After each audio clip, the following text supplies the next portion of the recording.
Look at that.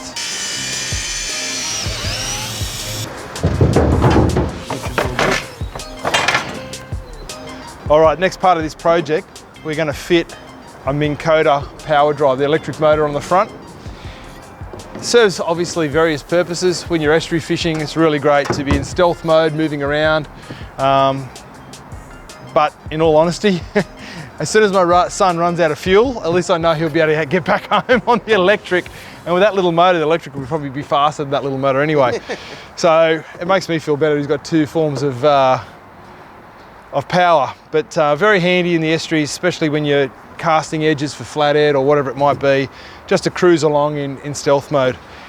Is it a necessity on a little tinny? Not at all. You don't need a Minn Kota, you don't need to have an electric motor, but they're pretty cool, aren't they, Jace? Absolutely. Yeah. Take fishing to another level. Yeah, and obviously I've had a relationship with Minn Kota for a long time, so they've come to the party and sold us one quite cheap, and so I'd be silly not to put one on for the boy.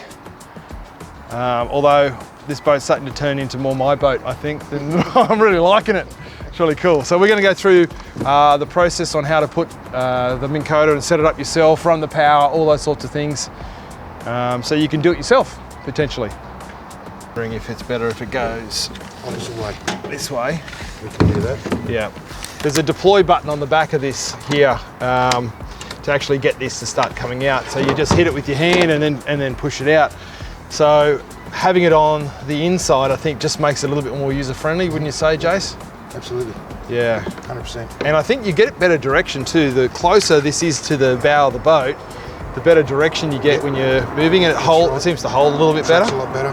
So the whole idea of this bottom bracket here is the mounting bracket. So you screw this one into your boat. This one here then screws into the bottom of the Minn Kota and actually sits over the top, and that bracket holds it in place, and you have a quick release switch there. You can put a padlock on it if you want to, but when you store the boat somewhere, or if you've gone away on holidays and you've got the boat parked somewhere and you don't want to leave your couple of $1,000s worth of Minn Kota sitting out on the boat, you can just pull out that quick release. The whole thing comes off and you can store it somewhere else, and you're just left with the mounting pad there, and it just lifts it off the front of the boat, especially when you've got a little lip like this. The motor needs to sit just off that lip, and it needs to sit over the edge. So using a mounting bracket certainly makes sense, doesn't it? Alrighty. So to get this mounting plate on the bottom, you've just got to unscrew the side plates that are on the side of the Minn Kota, and there's actually holes ready to go. It comes with all the bolts, very simple. Put the plate on the bottom, screw them in, and then screw the side plates back on again. That's it. Very simple, isn't it, mate? Very simple. You keep those rubber mounts though on the top to eliminate a lot of noise and that transmits through the tinny.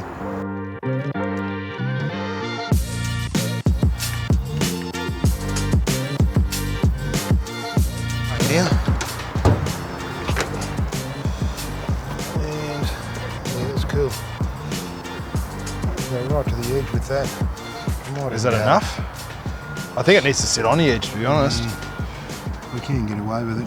I could even put a... But then it won't sit flush. We're going to have to put something underneath that block. You can put a... Yeah, we won't have much to play with. No. Take it back and see if we can actually deploy it. Now, obviously it'll be higher, but see if it'll deploy. This has got to come up. And it slides down. Oh yeah, slides down, yep. Oh. Okay, you got it. See if that's going to be enough once that's on that edge. No, it's not. Come right over it. Yeah, it's got to go right, it's got to hang right off.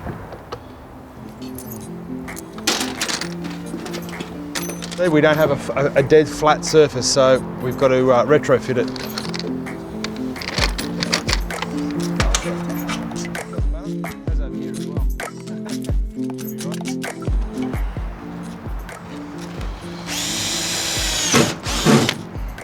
So what Jason's doing now is just basically just putting in a couple of pilot holes, and the old saying, measure twice, cut once, or drill once. So make sure they're in the right spots, and then you'll get a bigger drill bit, and so they'll fit these through. I think they're about, I'm not quite sure what size they are, but anyway, just a little bit bigger through there. And as we said, we've just used these little rubber washers, a couple of metal washers on top, just to flatten it out, and that will absolutely take out a lot of the vibration as well by having that there. Having just those little rubber washers will make a big difference. Just see where this one takes us. Just got to get a little lift. Beautiful.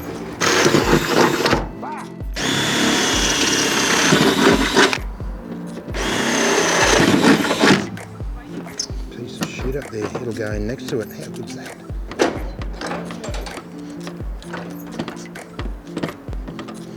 Yeah, she's through. Yeah, she's through. That's good. It's fine. It's not going to go anywhere. Bit of movement, but that's all good. Oh, a little bit of movement. Just got to work it in. Yeah, no, that's good. Pleasure, Okay. pleasure. So obviously a little bit of retrofitting here to make it work on the bow of the boat because it's sloping, but got there in the end, mate.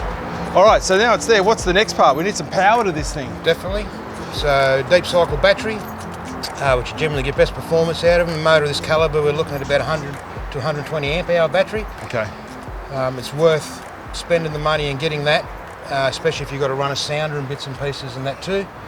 You will get your full days out of, with that. Some of that caliber, you get 3 days out of it. Yeah, really? Without an issue. Okay, that's a good thing. We'll do the battery after we mount our Hummingbird sounder. That's the next thing to go on this boat. Man, I wish I was 14 and had a Hummingbird sounder. Little bugger. All right, let's do it. We just got oars. Yeah.